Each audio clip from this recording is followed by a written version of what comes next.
Welcome to the Give Me Liberty podcast of the Standing for Freedom Center at Liberty University, where we defend life, liberty, and truth to ensure the foundations of freedom exist for the next generation. This is a special edition. This does not happen often. Actually, this has never happened before. We're right here at Blaze Studio, and I'm with the Honorable, Venerable Glenn Beck. How are you? Great to see you, sir. Good to see you. I'm just floored by this opportunity. Oh, my gosh. Years ago, I actually was in seminary in Kentucky, and we turn on this show on Fox every day around 5 o'clock. And I would see you on there. One of the things I appreciated so much is you would go to the board and you would help people not just to understand current events, but the causes of those events and tracing those things. And as a seminary student, I thought, yeah, every idea has an origin. Just led a breakout session at a worldview conference. And the takeaway of all of it was, guys, just don't take anything at face value. Understand that every single idea, every single message, every single thought comes from someplace else. And we have to understand it. It's all connected. I just did an interview a minute ago with a journalist from Armenia. And the Armenian genocide that is happening again in Azerbaijan, 120,000 Armenians just gone, wiping it out, and Armenia itself is going to come under attack, and nobody cares, nobody knows. We haven't, as a country, even recognized that the first genocide happened. Right. And you want to understand what's happening with the Armenians, go back in history and see. And what's terribly frightening is it's all connected to the past, and we are repeating the past almost exactly. If you don't know the connections, you don't know history, you are absolutely doomed to repeat it. It seems like that's what we're seeing with this modern leftist push, Marxism, cultural Marxism, all the different expressions that we're seeing, whether it be racial identity politics, sexual politics, whatever it is, it's the reemergence of these old world ideas being rehashed. Yeah, and it's I can bring you back to the Bohemian Grove with Baal, and the worship that you found in the Old Testament, and the sacrifices of children, on the altars, and we're doing it. There is an ancient evil that has sprouted yet again, and people just don't know it, and they better wake up soon. Absolutely. Better wake up soon. Absolutely. We're seeing this deconstruction everywhere. Yeah. Our institutions, deconstruction even in Christianity. There are people that are saying deconstruct your faith. In terms of the warnings, there's all kinds of warnings. Why do you think that this is so prevalent now? I mean, we saw the toppling of statues just a couple of years ago, the canceling of all of those things. But why all of a sudden now that this is coming back? I think it's been coming back for a long time. Evil has worked its way. Well, let's talk about two things. The progressive movement started, before, but the one who really put it into motion was Woodrow Wilson. Yeah. The progressive ideas came from Darwinism, okay? So, like you said, everything is connected. So now that has been destroying people and poisoning minds for a long time, poisoning our country internally for over 100 years. This is a very well laid out plan. Evil always thinks it's going to win. The last time we had this kind of evil, we wiped it out, or tried to wipe it out in Germany and in Japan. It was exactly the same evil that is happening now. And you know that from the earmark of, let's get the Jews. Yeah. It's the Jews' fault. Right. And I really, back when you were watching me on Fox, I was warning that this was coming, and everybody said that that was crazy. And, I said the old hatreds of the 1930s are going to spread through Europe again, and we're going to see anti-Semitism like we've never seen before. And, we're at the point now to where we have been weakened so much culturally and religiously that evil has a real chance, this time to topple us. And I think I think if Christians don't wake up and start standing up, I think it wins this. I mean, it topples us. It doesn't win. In the ultimate sense, right? Yeah, it topples us. Yeah. No, I fully agree. I like how you pointed out Wilson. Politically, I see that. I even see that theologically in Wilson. Oh, yeah. Right. He hated his father, who was a pastor. Yeah. He was influenced by Hegel.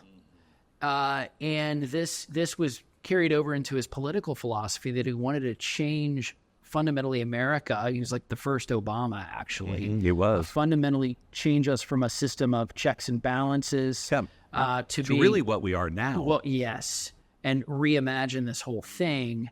And it was during him that we founded the IRS and the Federal Reserve Bank, I should say, and all of that was happening. And the modernization, if you will, of the American government to look fundamentally different than 1788. And also the world government really comes from there, with the League of Nations. America knew their founders too well and knew that a one world government wasn't a good idea. So we rejected it. Then they represented it as the UN.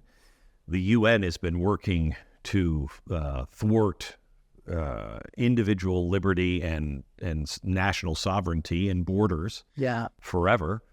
This recently at their latest meeting in New York, they passed a lot of the new agenda of a global government, and I don't think America or the world really understands. They have us so busy arguing over nonsense. In this country, it's she's a communist, well, he's Hitler, she's a communist, he's Hitler. You have to step back and go, wait a minute, why is the entire West having the exact same problems that are happening in America? We're passing the same laws and having the same problem.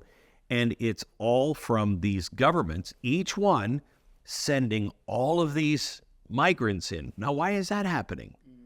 And how come it's all happening? We didn't have this many refugees in World War II. Right, exactly. So why all these refugees now? And why are they only going into Western countries? And why are the Western countries, the politicians, saying exactly the same thing?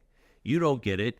You're a racist. It's your fault. And why is the media treating it exactly the same thing in country after country after country? We have a hostile takeover happening of the entire West, and they're keeping us busy by arguing politics, keeping us busy so we don't recognize that this is a global struggle of elites versus the average person. Yeah. I wasn't asked about any of this, were you? No, that's exactly right. We had a conversation. It was funny. My team's here. Obviously, we're in Texas, and spending the last few days here, we were talking to some folks that were local, and then we met some guy from Canada just yesterday. And what was funny, what you just said could also be said about Canada. What he said, what this Canadian said, he's down here for work. He said, look, most people in Canada, most Canadians don't support Trudeau. Now, well, he got elected. He's like, yeah, he won an election. He said, but most Canadians are actually conservative on these social issues. They don't agree with Trudeau's policies. And he said, what's happening is the school system in Canada, you have a public school system, but you also have a publicly funded Catholic school system. People are fleeing the public schools to go into the publicly funded Catholic schools, not because they're Catholic, but because they want to get away from liberalism. And he said, I don't think Trudeau's going to prevail in the next election. But what was interesting is he said most people, most common, ordinary people have not signed up for this. The people get in power, they're elected, sure, but they're not signing up on every policy that comes. And how is it without any new information, no new information? 10 years ago, all of us, if somebody would have said, hey, we're going to have drag queen story hour in your kindergarten, and we're going to start asking the kids if the girls feel like boys and the boys feel like girls, or a unicorn, and we're going to endorse that. 10 years ago, you could have gone to 100 people and you'd be lucky to find one that would say, well, I don't know, that doesn't sound so bad. Now, people are fighting and saying, that's absolutely right. It's absolutely the thing we have to do. What changed? What new information did you get? Because I was here when it happened, and so were you. Right. It happened overnight.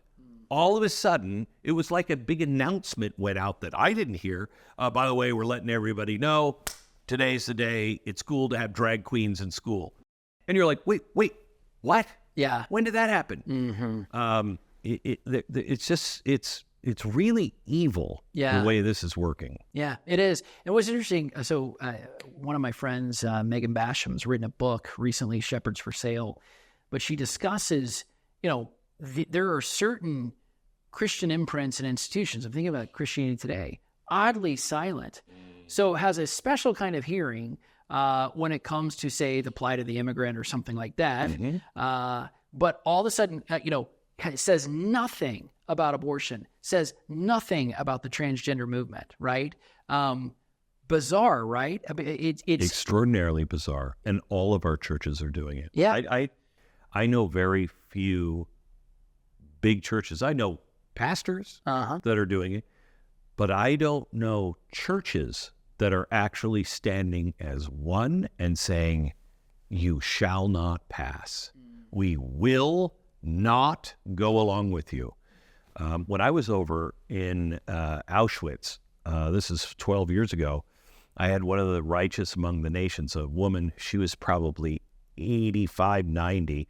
She was a kid and a teenager during the war, and she actually helped smuggle Jews out. It was because of her family started smuggling people out.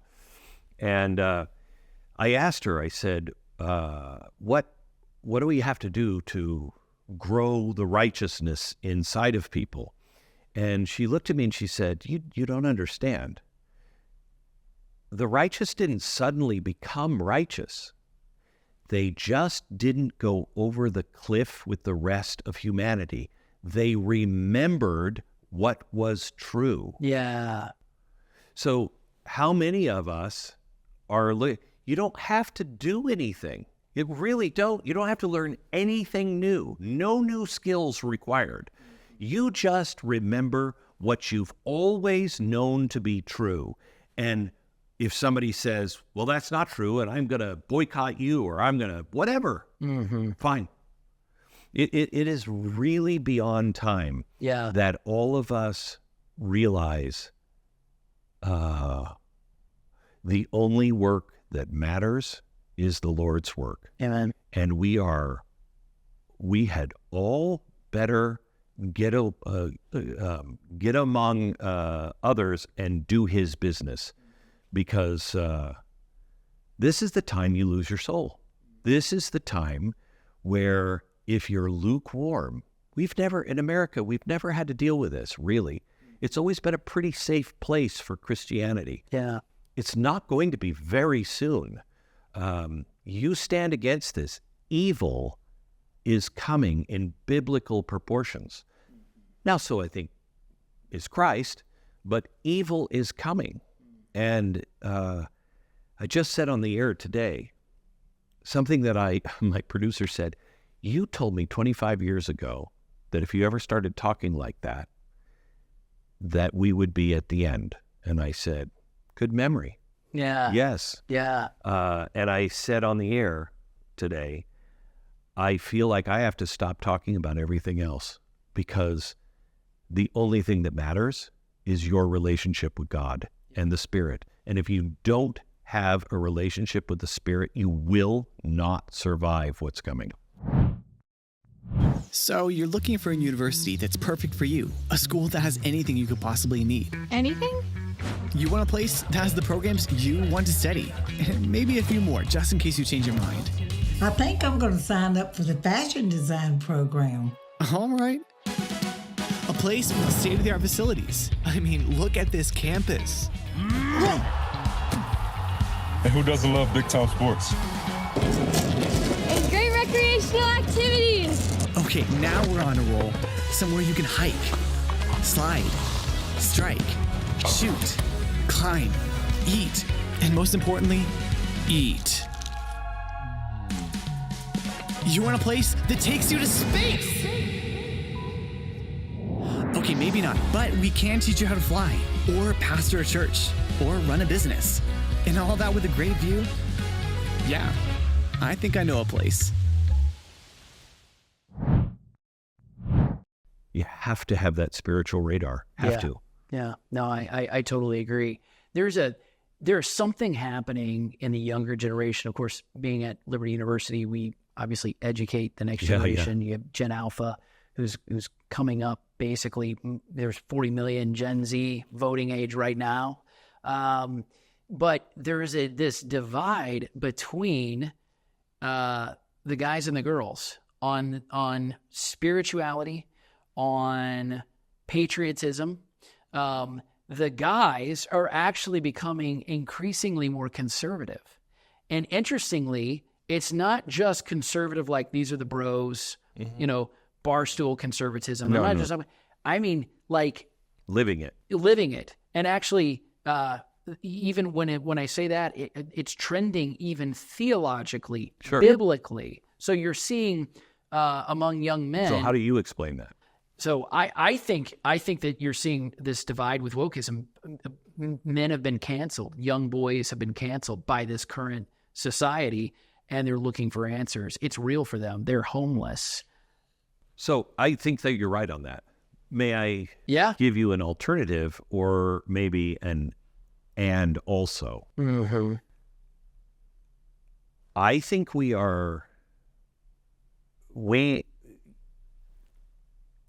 God gave each of us an alarm clock. Okay? It's like a car alarm. And when you're in trouble, and when society is in trouble, especially in men, alarms go off. Because biologically, you are the protector. Yeah. Okay? And I think guys are generally seeing the threat come over the right. They may not even be able to explain it, but they know the threat is there. Yeah. And so they are going back into their true guy mode. Yeah. Okay? Where I'm a protector. There's a threat on the horizon, and they are preparing, whether they know it or not, they're preparing for that threat.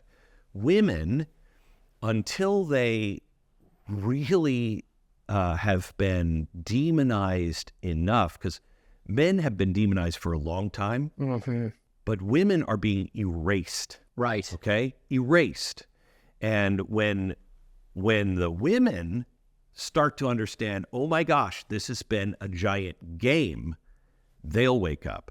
But what they're doing right now is going back into their natural biological place of nurturing. They're seeing wounded, okay?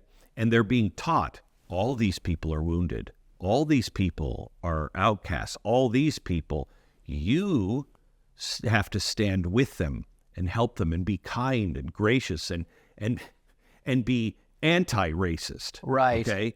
And out of the natural nurturing kind of biological triggers in them, that is where they've naturally gone. And they haven't seen the threat yet to themselves. Mm-hmm. Guys have. Yeah. Guys have. Yeah. I think you're absolutely right. You have the rare exceptions. You got the Riley Gaines of the world who, because they were erased, because they're not being protected. They've obviously woken up, but there's others that are looking at victimization and they're saying, oh, well, I need to be compassionate. I need to be empathetic. I need to been used against dress those wounds. It's been used against. That's the best thing about Americans. The best thing about humans. When you are compassionate, you are helping people. You always feel the best. Inside, you'll walk away after you've done something that nobody's seen, but it was good and it was helping somebody. You walk away like just in that superhero pose. You know what I mean? Yeah. And it feels good. We're made to do that. Right. We're made to do that. And now we're being told you're a victim and no one can help you but us, the government. That is against human nature. It's against everything good. You don't tell people over and over again, you're a victim and you can't make it. You'll never achieve.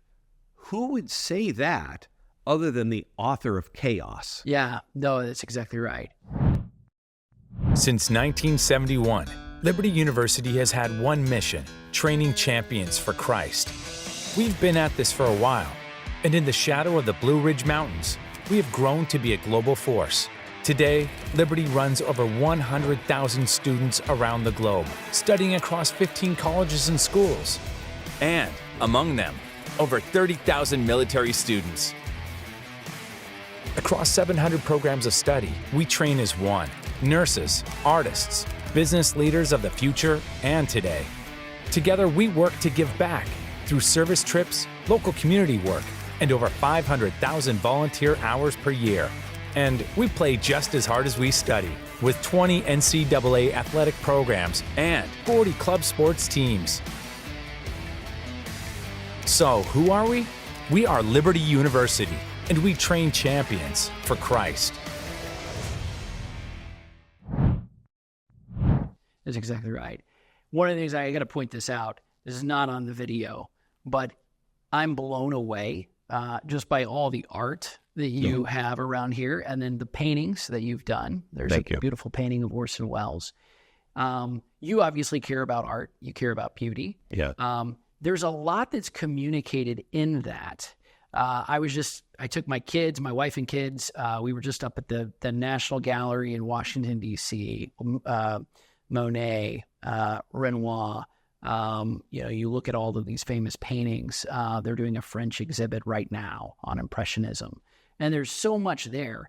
This postmodern, dystopian. It's garbage. It's total garbage. Trash. Total trash. Nothing is artistic anymore. I'm forgetting what exhibit, but it was like giant feces, and that's passing for Look art at the right 1962 communist goals that were read into the congressional record, 1962. Yeah. One of them is to make all art degrading and meaningless, and they've accomplished that. Yeah. I mean, I just had an art show here. I invited 30 of the best painters in America 2 years ago. Well, 4 years ago, I had them up at my ranch, and I brought people in from Google. Not Google, Pixar and Disney, old people that had been there before. Yeah.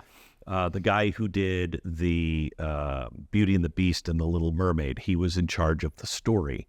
Pixar, the story guys. And I was trying to teach them, along with some friends, the how important story is now. We're not telling stories with paintings. You'll get a meaningless painting. They've done research now that if you put a beautiful painting in front of somebody who is sick in the hospital, yes, they have a better chance of getting better than a meaningless piece of art on the wall. Yeah. There is connection to it. There is soul to it. And they've erased our culture. And so we just had a very successful our very first try of having the art telling stories, art making sure that it is reinforcing the principles and the values of America. And I talked to so many of these artists, and they said, we're taught the exact opposite in school. Yeah. You know, it's not about story. Forget story. It's about you and how many different ways you can tell the story of what you're feeling, but don't look back at the masters. Yeah. Who would ever say that? Mm-hmm. Mm-hmm. You know? Yeah, the transcendentals are gone, the good, the beautiful, the true. Yes. And that's how we communicate something about God. Right. And God is communicating to us. And so this is like, I was just at a worldview conference and I led a breakout session, special revelation and general revelation. And I think there's a lot of things that in nature, it reflects on the beauty and the majesty of God in his creation. And so much of what we're seeing now in art is an expression of that deeply destructive chaos that you're talking about. It's political, it's cultural, it's spiritual. It's so funny. If you watch TikTok in China, it's very uplifting. Oh, of course, yes. Yeah, it's all kids that can play the piano at 4, you know, and they're brilliant and all of these great things. Our algorithm rewards the opposite. And I don't know if you've checked social media lately, but it's getting very dark. Yeah. It's becoming almost at times demonic. Yeah. It is really, really scary on what is happening. And I just don't know how many people are recognizing that, but yes, they need to. I wholeheartedly agree. Okay, so 25 years ago, you had that conversation with your producer. Yeah. You know, if I'm saying this, we're near the end. Is there anything that you might see or say, but there is hope? Oh, yeah. And here's maybe you might have some thoughts and reflections on this. Is there, maybe it's not a way back. I'm going to be honest in saying that I don't think we can go back to. There is hope, and there is a way for cultural and spiritual and political renewal and revival. Yeah, it's already happening, but we're in a critical stage. First thing that has to happen is you have to stop the bleeding. You have to stop the hemorrhaging of what's happening to us, or the hemorrhaging of our rights, the hemorrhaging and the attacks on our Bill of Rights and the Constitution. It's got to stop first. And that'll give us a little more time. There's a lot of really exciting things happening. The art thing, how many people are making, God movies that are coming out that are tons, that are good, like really good. We're catching up. We're just very far behind. But as we're catching up, they're collapsing. Yes. So we just need more time. I don't know if we're going to be granted it, but we need more time. The other thing is there is growing light. I learned when I grew up in Seattle, and it's cloudy all the time. Right. That's why they need coffee. All the time, yeah. It is 310 cloudy days out of the year. And so you don't really ever see the sun. That's why anybody in Seattle, that's why I have all these marks on my face, because if it's sunny and you're in Seattle, you are out and you don't care. You don't use suntan lotion. They don't sell it. You know what I mean? Right. You just go out and you get fried because, wow, it's the sun.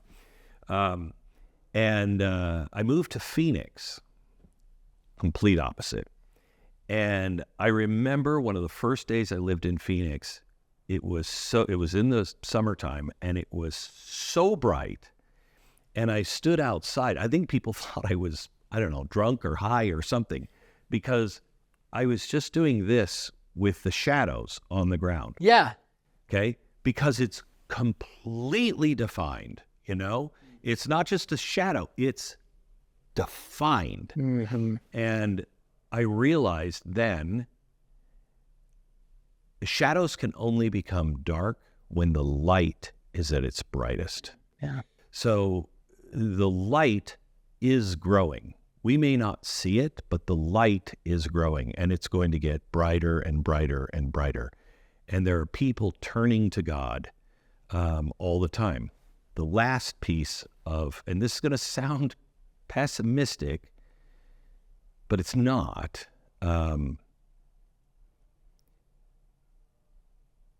If you have ever really struggled, that's when you look back years later and go, those were some of the best years of my life because I learned this, and at the end of it, it was like a rebirth. It was like I was a new person. You know what I mean? Right. God's not surprised by any of this. I think he is just like our dad that would say, you don't want to do that. Don't do that. That'll leave a mark. Don't do that. Please don't do that. And he has been asking us, please don't do that. Please don't do that. And we've wanted it our way. And so we've done it our way. And we're about to see the mark it's left. But no matter how bad it gets, if we can remember who's in charge, if we can remember that he loves us, he's not punishing us.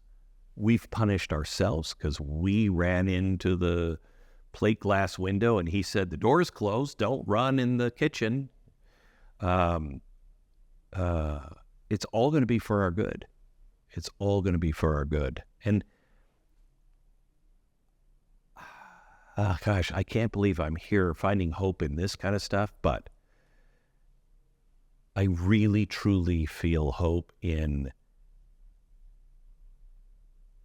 I think Christ may be coming. Right. Now, people have said that forever. Sure. The apostles said that. So probably wrong. Good shot I'm wrong. But it's going to look like this. Yeah, sure. We're Absolutely. at the beginning of the woes, but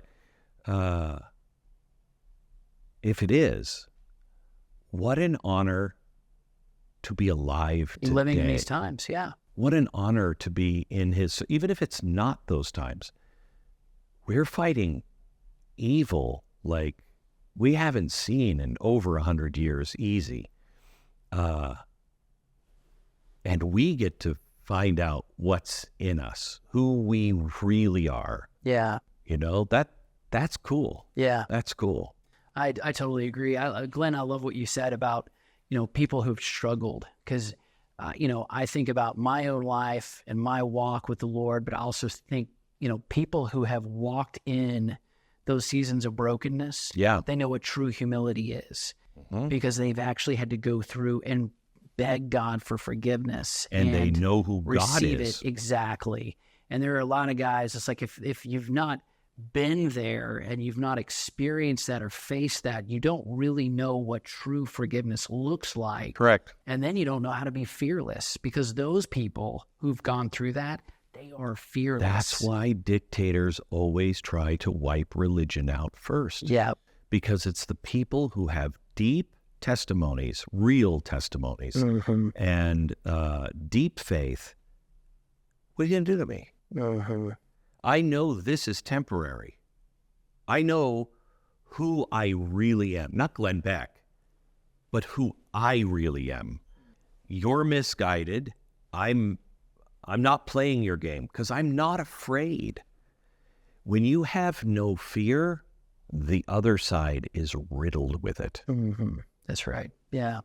Yeah, the wicked flee when no one pursues. Yeah. But the righteous are like a roaring lion. Yeah. And it's only because of Jesus Christ we can have that courage. So final question, your outlook just on the next few months and the next year. I know we've talked in big, broad categories, but I know it's going to be tough. Do you have any predictions? It really depends on how the election goes.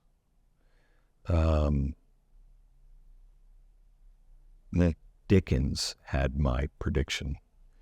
It was the best of times. It was the worst of times. we, depending on what we choose, depending on if his people will turn back to him, ask for forgiveness, humble themselves, it'll be good relatively soon. If not, we could be in for 90 years of slavery. Yeah. It's like Alexander Solzhenitsyn, and he's saying, he thought it would go 1,000 years, and he never thought he'd live to see the fall of the Soviet Empire. But seems to be a 90-year pattern. Yeah, I wholeheartedly agree. We're right there. But I agree, regardless,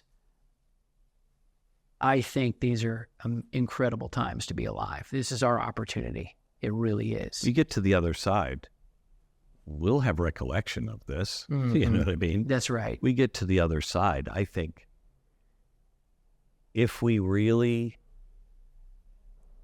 train ourselves now to think eternal, I mean, if you're doing something that doesn't have eternal ramifications right now, why are you doing it? Right. Why are you doing it?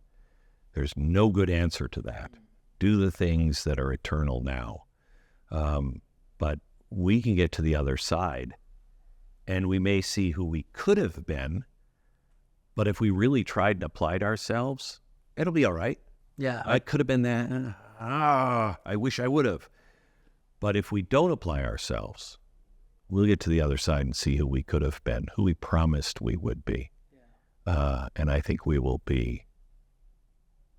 I think we'll wish we had it all over to do again. Right. Oh, absolutely.